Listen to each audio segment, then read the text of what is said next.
Welcome friends. In present video we will start with chapter number 3. Name of chapter number 3 is motion of particle, motion on straight path.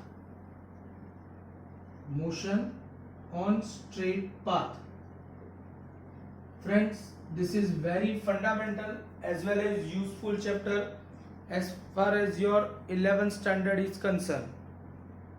यहाँ पर बेटा आप जो भी सीखोगे वो सारा फिजिक्स का फंडामेंटल होगा. यहाँ पर आज मैं डिस्कस करने जा रहा हूँ motion on a straight line. सबसे पहले मेरे माइंड में क्वेश्चन ये आता है कि कोई भी ऑब्जेक्ट मोशन में है ऐसा हम कब बोल सकते हैं. तो we can say that if any object change its position with respect to time continuously, then that particular object is said to be in motion. देखो सिंपल सी बात है, अगर आप ट्रेन के अंदर बैठे हो तो आपके सामने जो पैसेंजर बैठा है उसकी कंपैरिजन में आप स्टेशनरी हो, लेकिन अगर ट्रेन के बाहर कोई दूसरा आदमी खड़ा है तो मूविंग ट्रेन के वो दूसरे आदमी की कंपैरिजन में आप मोशन में हो. अल्टीमेटली आप किसी की रिस्पेक्ट में मोशन में हो सकते हो और किसी ऑब्जेक्ट के रिस्पेक्ट में आप स्टेशनरी भी हो सकते हो साइमल्टेनियसली. तो कहने का मतलब मेरा इतना ही है कि if any object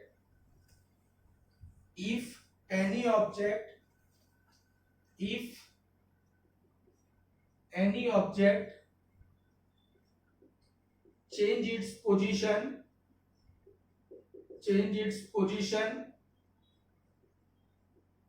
with respect to any other object continuously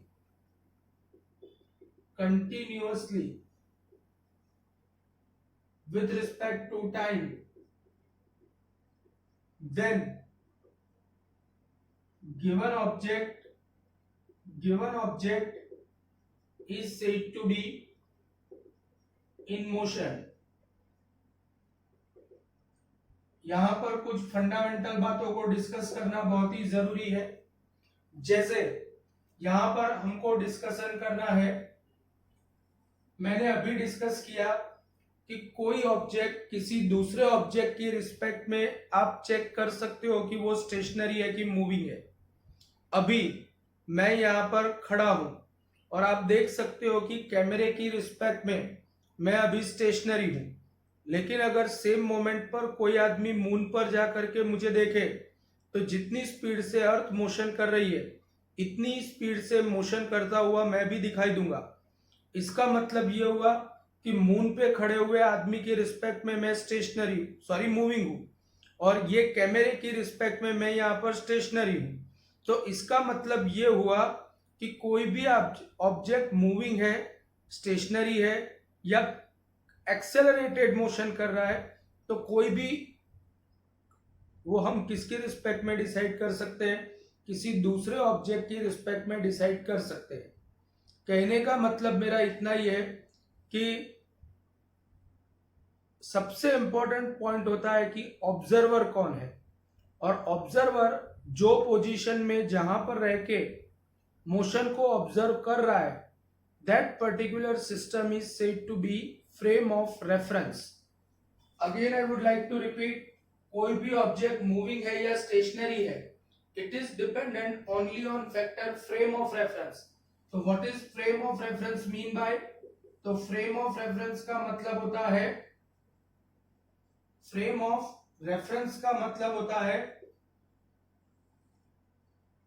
the position or situation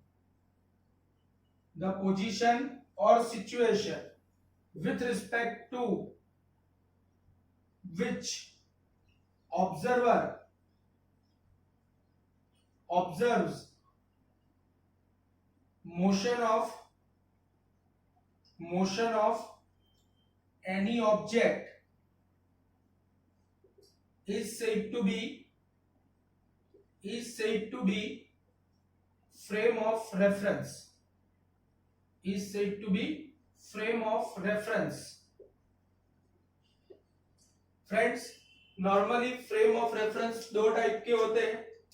normally frame of reference दो टाइप के होते हैं. एक को बोला जाता है इनर्शियल फ्रेम ऑफ रेफरेंस, एक को बोला जाता है इनर्शियल फ्रेम ऑफ रेफरेंस, और दूसरे को बोला जाता है non inertial frame of reference. एक होता है इनर्शियल और दूसरा होता है नॉन इनर्शियल. इनर्शियल का मतलब क्या? The frame of reference in which Newton's first law of motion, Newton's first law of motion is obeyed in any condition, is obeyed in any condition is said to be inertial frame of reference. and non inertial frame of reference का मतलब होता है जिसके अंदर Newton's first law doesn't obeyed, जिसके अंदर Newton's first law ओबे नहीं होता है, that is said to be non inertial frame of reference. हमको यहाँ पर सिर्फ इनर्शियल फ्रेम ऑफ रेफरेंस से रिलेटेड डिस्कशन करना है. फ्रेंड्स, यहाँ पर ध्यान से समझो, inertial and non inertial frame of reference के बारे में आपको डिटेल इंफॉर्मेशन 5th चैप्टर में सिखाई जाएगी. इन शॉर्ट, अब हम ये पर्टिकुलर कंक्लूजन पर पहुंचे हैं कि कोई भी ऑब्जेक्ट स्टेशनरी है या मूविंग है, it is dependent only on frame of reference. And frame of reference दो टाइप के होते हैं. एक होता है इनर्शियल फ्रेम ऑफ रेफरेंस और दूसरा होता है non inertial frame of reference. यहां पर हम ऑब्जेक्ट की मोशन का स्टडी करने वाले हैं, और अगर हम मोशन ऑफ ऑब्जेक्ट को स्टडी करेंगे तो that branch of physics is known as mechanics. Actually physics have different branches, जिसमें से the main branch is said to be mechanics. Mechanics का मतलब होता है the branch of physics, the branch of physics, the branch of physics which deals with study related to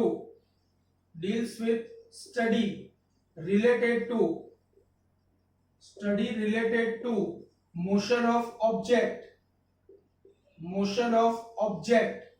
is said to be mechanics. Branch of physics which deals with study related to motion of object.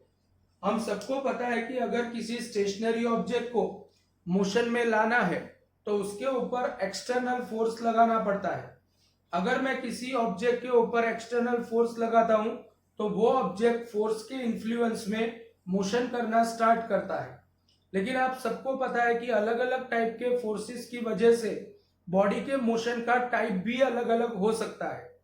कहने का मतलब इतना है कि if you are discussing only motion without discussing reason behind it, then that is said to be kinematics. Kinematics mechanics के भी दो सब ब्रांचेस हैं. एक है काइनेमेटिक्स एंड दूसरा है, एक है काइनेमेटिक्स और दूसरा है dynamics. What is the difference between kinematics and dynamics?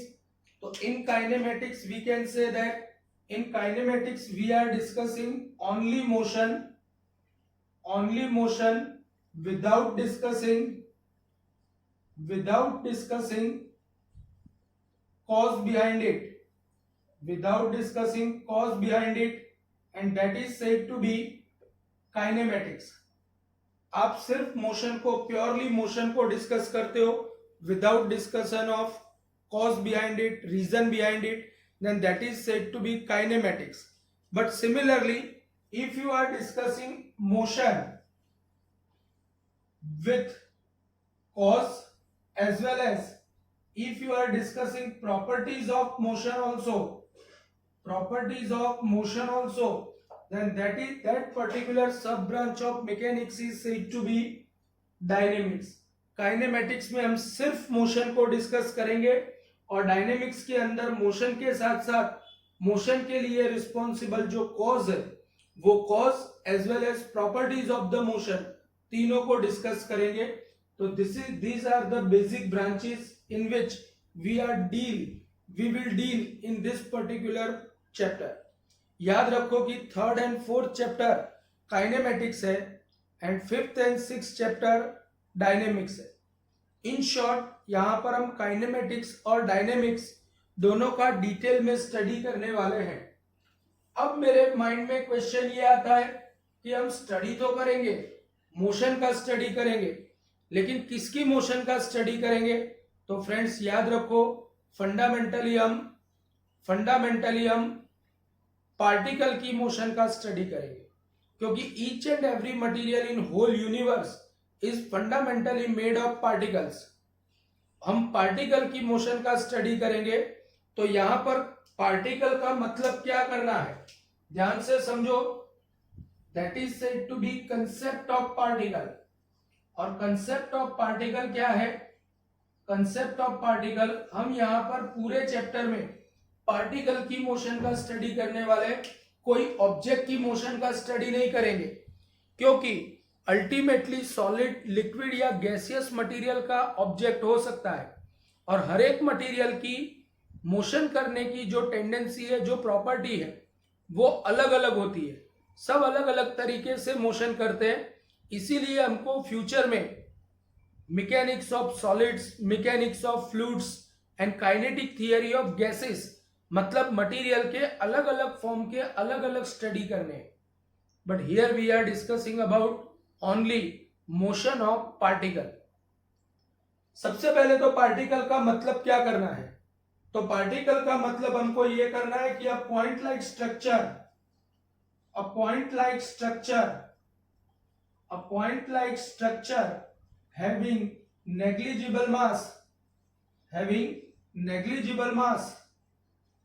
having negligible mass is said to be particle. Again I would like to repeat, a point like structure having negligible mass is said to be particle. हमको यहाँ पर एक point like structure consider करना है जिसके पास कोई internal dimension नहीं है। ऐसे ऑब्जेक्ट को हम नाम देंगे पार्टिकल। यहां पर मैं पार्टिकल की मोशन का स्टडी करने वाला हूं, लेकिन फ्रेंड्स पार्टिकल की मोशन का स्टडी करते करते सबसे पहले हमारे दिमाग में यह आता है कि दुनिया में, पूरे यूनिवर्स में ऐसा कोई भी ऑब्जेक्ट नहीं है कि जो पॉइंट लाइक है। तो फिर हम पार्टिकल किसको कंसीडर करेंगे? याद रखो, हम पार्टिकल किसको कंसीडर करेंगे? कोई भी ऐसा ऑब्जेक्ट जो स्ट्रेट पाथ पर लीनियर मोशन करता हो। मेरी बात समझना, कंसीडर करो कि यहां पर एक ब्लॉक मोशन कर रहा है। अगर ये ब्लॉक मोशन कर रहा है तो यहां पर ब्लॉक के 3 पार्टिकल्स में कंसीडर करता हूं, ए, बी एंड सी। आप देख सकते हो कि यहां पर जब ये ब्लॉक मोशन करेगा तो अगर ए पार्टिकल ने 2 मीटर का डिस्टेंस ट्रेवल किया है तो बी ने भी 2 मीटर का ही डिस्टेंस ट्रेवल किया होगा और सी ने भी 2 मीटर का डिस्टेंस ट्रेवल किया होगा। इसका मतलब यह हुआ कि during motion of object, if each and every particle of object execute same type of motion, same displacement in same time interval, then you can say that given object is considered as particle. जब कोई rigid object motion करता है, जैसे train consider कर लो, train अगर without jerk motion कर रही है, तो उसके इंजन ने अगर 500 किलोमीटर का डिस्टेंस ट्रैवल किया है तो ट्रेन से अटैच हर एक वेगन ने वहां पर सेम डिस्प्लेसमेंट किया होगा। अल्टीमेटली मेरा कहने का मतलब इतना है कि सेम टाइम इंटरवल में सारे पार्टिकल सेम डिस्टेंस ट्रैवल करते हैं, इसीलिए it is also said to be particle. Apart from that, particle हम 2 तरीके से कंसीडर कर सकते हैं। हमको पता है कि जो हम रात को छत पर जाते हैं तो हमको अलग अलग स्टार्स दिखाई देते हैं, and you all very well know that जो स्टार्स होते हैं वो हमको पॉइंट लाइक नजर आते हैं। कहने का मतलब मेरा इतना ही है कि वो पॉइंट लाइक इसलिए नजर आते हैं क्योंकि वो हमसे बहुत दूर है। तो अगर कोई ऑब्जेक्ट बहुत दूर है और पॉइंट लाइक नजर आता है, then also you can treat that particular object as a particle. दो केसेस में आप पार्टिकल ट्रीट कर सकते हो। पहला केस कि अगर कोई ऑब्जेक्ट मोशन करता है और during motion of object each and every particle of the objects are executing same motion, same displacement, same velocity, all things are same, then you can consider that particular object is said to be particle. यहाँ पर कुछ examples exercise के question से मैं ले रहा हूं। Exercise के क्वेश्चन में वेरी फर्स्ट क्वेश्चन में हमको बोला गया है कि हमको 4 केसेस दिए हैं और वो 4 केसेस में कौन सा केस पार्टिकल है कि नहीं वो हमको डिस्कस करना है। चलो पहला केस हमको ऐसा बोला गया है कि अगर कोई ट्रेन, कंसीडर करो कि ये ट्रेन के सारे वेगन्स है, ये ट्रेन के सारे वेगन्स है और यहां पर कंसीडर करो कि ये इंजन है। अगर विदाउट जर्क ये ट्रेन अगर मोशन कर रही है तो ऐसे केस में आपको पता है कि यहां पर हर एक पार्टिकल सेम टाइम इंटरवल में सेम डिस्प्लेसमेंट एग्जीक्यूट करेगा। अगर हर एक पार्टिकल सेम टाइम इंटरवल में सेम डिस्प्लेसमेंट एग्जीक्यूट करता है तो this case can be considered as a particle और पॉइंट लाइक स्ट्रक्चर। भले दिखने में बहुत बड़ा है फिर भी आप इसको पार्टिकल या पॉइंट लाइक स्ट्रक्चर की तरह ट्रीट कर सकते हो। दूसरे केस में ऐसा बोला गया है कि कंसीडर करो कि एक आदमी साइकिलिंग कर रहा है, एक आदमी साइकिलिंग कर रहा है और साइकिलिंग करते करते उसके शोल्डर पर एक मंकी बैठा हुआ है। एक आदमी साइकिलिंग कर रहा है और साइकिलिंग करते करते उसके कंधे पर मंकी बैठा हुआ है। अगर ये आदमी आर रेडियस वाले सर्कुलर ट्रैक पर मोशन करेगा तो भी ऑब्वियस है कि यहां पर मंकी, आदमी और साइकिल ये तीनों का सिस्टम सेम टाइम इंटरवल में सेम डिस्टेंस ट्रैवल करेगा, इसलिए ये सिस्टम को भी आप पार्टिकल की तरह ट्रीट कर सकते हो। तीसरे केस में हमको क्वेश्चन में ऐसा बोला गया है कि कंसीडर करो कि यहां पर मेरे पास एक क्रिकेट बॉल है।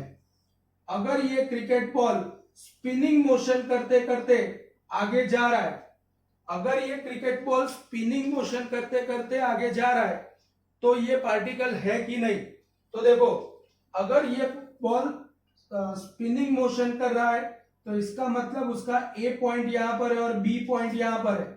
स्पिनिंग मोशन करते करते थोड़ा सा डिस्टेंस ट्रैवल करने के बाद बॉल का ए पॉइंट नीचे चला गया होगा और बी पॉइंट ऊपर आ गया होगा और सी पॉइंट मतलब सेंटर तो वहीं पर होगा। इसका मतलब यह हुआ कि यहां पर सी पार्टिकल ने ट्रैवल किया हुआ डिस्टेंस और बी पार्टिकल ने ट्रैवल किया हुआ डिस्टेंस सेम नहीं है। अगर ए पार्टिकल और सी पार्टिकल ने ट्रैवल किया हुआ डिस्टेंस सेम नहीं है तो ऐसे केस में ये केस को हम as a point like structure मतलब पार्टिकल ट्रीट नहीं कर सकते। चौथा केस जिसके अंदर हमको क्वेश्चन में ऐसा बोला गया है कि अगर कंसीडर करो कि मेरे पास एक टेबल है, ये टेबल के ऊपर एक बीकर रखा हुआ है पानी से भरा हुआ और ये बीकर को अगर यहां से नीचे गिरा दिया जाए तो ऑब्वियस है कि बीकर यहां पर रोटेशनल मोशन करते करते जाएगा तो इसके सारे पार्टिकल सेम टाइम इंटरवल में सेम डिस्टेंस ट्रैवल नहीं करेंगे। तो this system is also can not be considered as point like structure और पार्टिकल। ये दो सिस्टम पॉइंट लाइक स्ट्रक्चर या पार्टिकल है बट ये दो सिस्टम पॉइंट लाइक स्ट्रक्चर या पार्टिकल नहीं है। तो दिस इज एक्चुअली आपके एक्सरसाइज का फर्स्ट न्यूमेरिकल या फर्स्ट कंसेप्ट बेस्ड क्वेश्चन। यहां पर मैंने आपको पार्टिकल के बारे में और मोशन से रिलेटेड बेसिक बातों को यहां पर डिस्कस किया है। अब हम डिस्कस करते हैं पाथ लेंथ, क्योंकि हमको यहां पर मोशन को डिस्कस करना है और मोशन को डिस्कस करते वक्त अब हमारे लिए इंपॉर्टेंट फिजिकल क्वांटिटी हम डिस्कस करने जा रहे हैं जिसका नाम है path length and displacement. This is very fundamental, इसके ऊपर बेस्ड कॉम्पिटिटिव में भी क्वेश्चंस आते हैं। तो here what is path length and what is displacement we will discuss. Friends, we are going to discuss about path length and displacement. What is path length and what is displacement? Fundamentally path length और displacement क्या होता है? तो general case में अगर मैं discuss करने जाऊं तो कंसीडर करो कि यहाँ पर इसका एक छोटा सा एग्जांपल लेता हूँ। कंसीडर करो कि कोई आदमी है जो अभी नया नया फॉरेन कंट्री से भरूच में आया है। फॉरेन कंट्री से वो भरूच में आया है और ऐसे केस में कंसीडर करो कि वो भरूच में ए नाम के पॉइंट पर रेलवे स्टेशन पर उतरता है। मुंबई आया, मुंबई से फिर भरूच आया है रेलवे स्टेशन पर, और कंसीडर करो कि वो ए नाम के पोजीशन पर रेलवे स्टेशन पर यहाँ पर उतरता है। अब उसको रेलवे स्टेशन से जाना है पांचबत्ती। ऑब्वियस है कि रेलवे स्टेशन से पांचबत्ती पी पॉइंट पर है, लेकिन ए पॉइंट पर वो ऑटो करता है।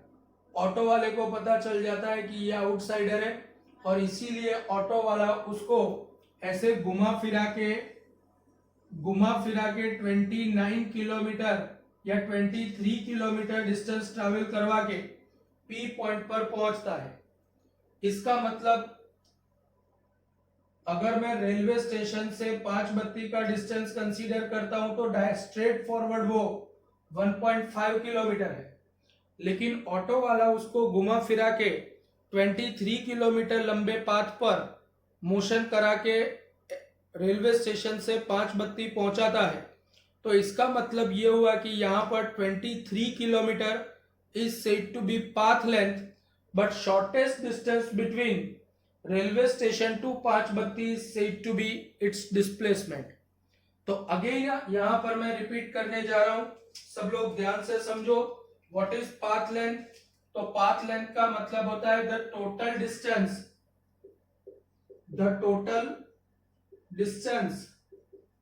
traveled by any object, traveled by any particle during its whole motion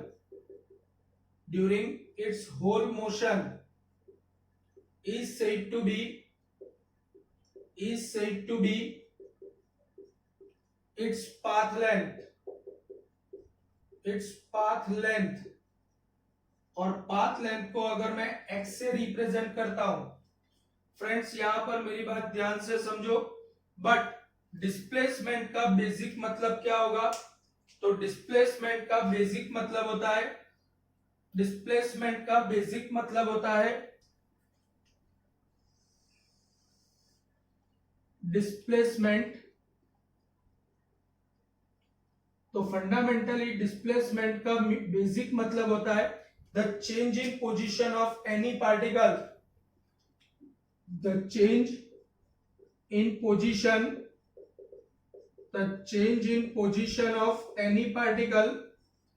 position of any particle is said to be its displacement। The change in position of any particle is said to be displacement। आप other words में displacement के बारे में ऐसा भी बोल सकते हो कि the shortest distance between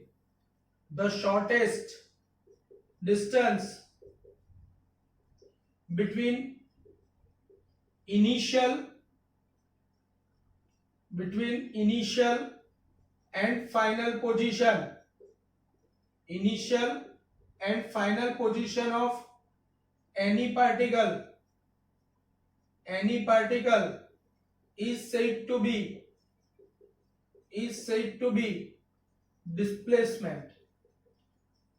displacement को हम y से रिप्रेजेंट करते हैं अगर करना है तो यहां पर डिस्प्लेसमेंट को अगर मैंने y से रिप्रेजेंट किया और पाथ लेंथ को अगर मैंने x से रिप्रेजेंट किया, तो आप देख सकते हो कि ये केस के अंदर x ग्रेटर देन y है।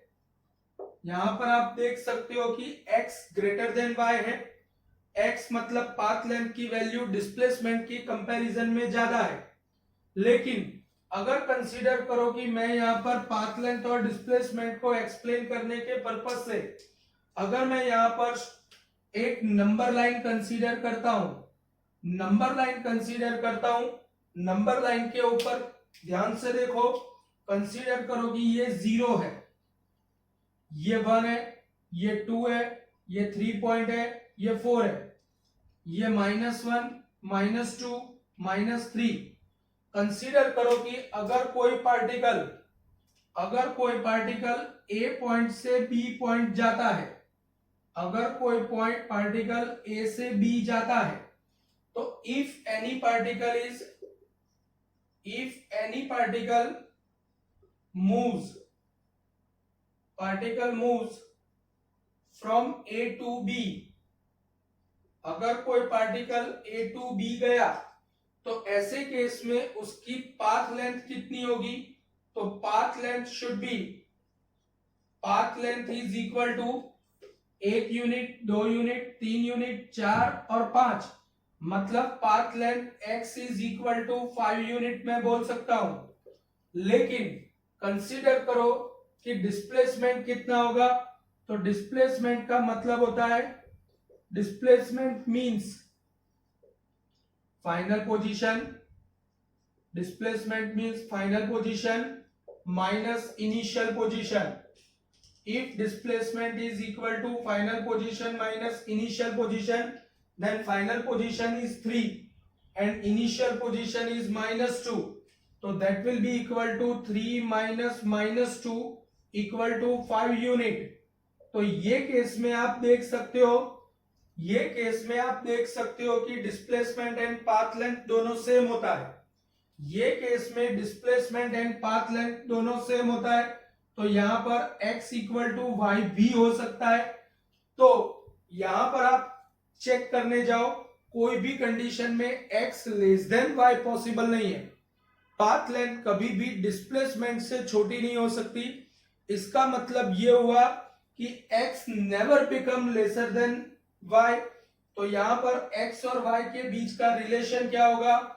x और y के बीच का रिलेशन होगा path length is always greater than or equal to y।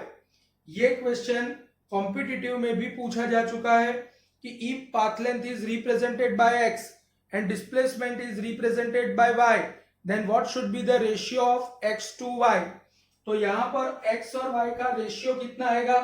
तो x और y का रेशियो ग्रेटर देन और इक्वल टू 1 हो सकता है। अपार्ट फ्रॉम दैट, कंसीडर करो कि कोई पार्टिकल B से A गया है। अगर कोई पार्टिकल B से A गया है तो उसका डिस्प्लेसमेंट कितना होगा? If particle is moving from B to A, तो B टू A अगर पार्टिकल जाएगा तो उसका डिस्प्लेसमेंट होगा y equal to final position is -2 and initial position was 3, तो that is equal to -5 metre या -5 यूनिट। तो इसका मतलब तो ये होगा कि डिस्प्लेसमेंट पॉजिटिव भी हो सकता है, नेगेटिव भी हो सकता है। But mind well, path length, तो पाथ लेंथ का मतलब तो 1 यूनिट, 2, 3, 4 एंड 5। तो इसका मतलब ये हुआ कि path length never become 0, sorry, path length must be positive only. it never become negative और 0। मेरी बात समझो, अगर कोई पार्टिकल सर्कुलर पाथ पर motion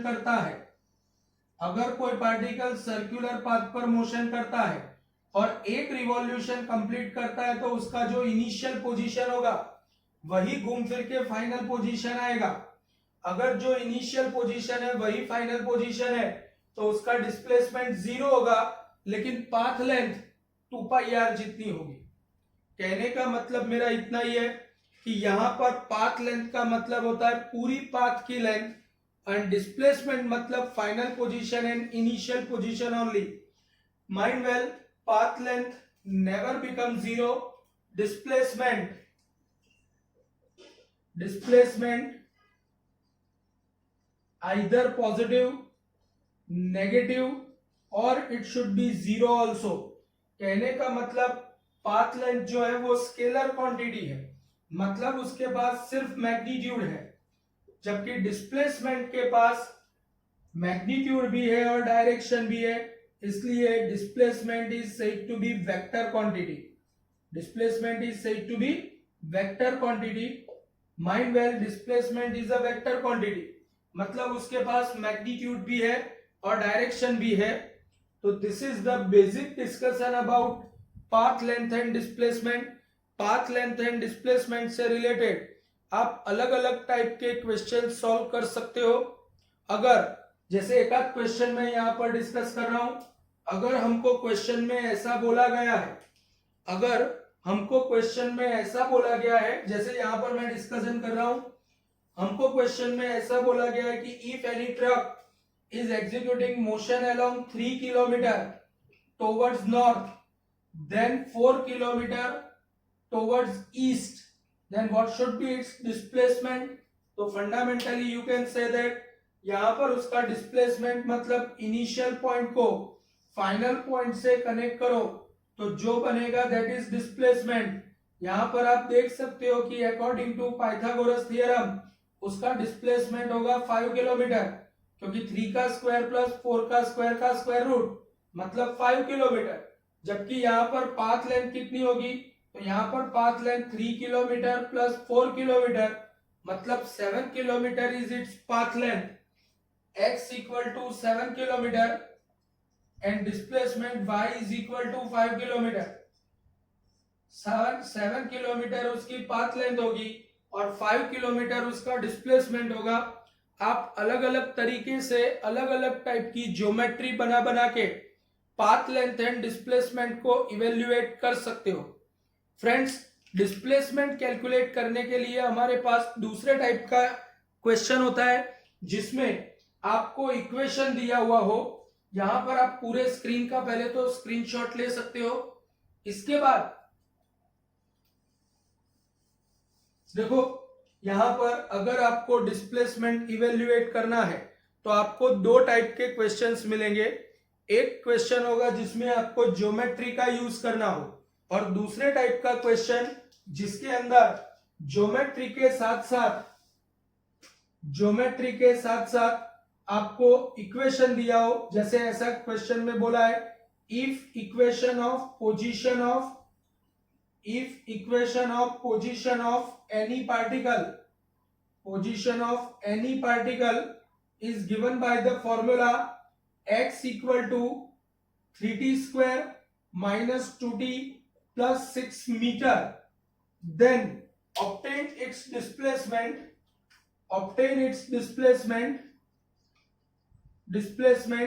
between 0 second to 3 second। मुझे उसका डिस्प्लेसमेंट ऑब्टेन करना है बिटवीन 0 सेकंड टू 6 सेकंड। तो कैसे ऑब्टेन किया जा सकता है, तो देखो, डिस्प्लेसमेंट का मतलब होता है position of particle final minus initial. अगर मुझे इनिशियल पोजीशन चाहिए तो इनिशियल मूवमेंट दिया हुआ है 0 सेकंड, तो जब मैं t इक्वल टू 0 डालूंगा तो मुझे 0 सेकंड पर उसकी पोजीशन मिलेगी 3 इंटू 0 का square minus 2 into 0 plus 6 equal to 6 metre. ये इसकी इनिशियल पोजीशन आई। जब मैं t equal to 3 second substitute करूंगा तो मुझे थर्ड सेकंड पर पोजीशन मिलेगी। तो थर्ड सेकंड पर पोजीशन 3 इंटू 3 का square minus 2 into 3 plus 6 is equal to 27 metre. तो ultimately you can say that displacement of the particle delta x equal to final position minus initial position. Final position is equal to 27 metre minus initial position was 6 meter, so that is equal to 21 meter. So here you can say that delta x equal to 21 meter is said to be its displacement. अगर ये displacement negative आया होता तो इसका मतलब ये होता कि पार्टिकल लेफ्ट डायरेक्शन में मोशन कर रहा है। यहाँ पर डिस्प्लेसमेंट पॉजिटिव आया, इसका मतलब ये हुआ कि पार्टिकल यहाँ पर राइट हैंड साइड की डायरेक्शन में मोशन कर रहा है। तो this is the fundamental about path length and displacement. Friends, next video में हम average velocity and average speed के बारे में डिस्कशन करेंगे। Thank you very much.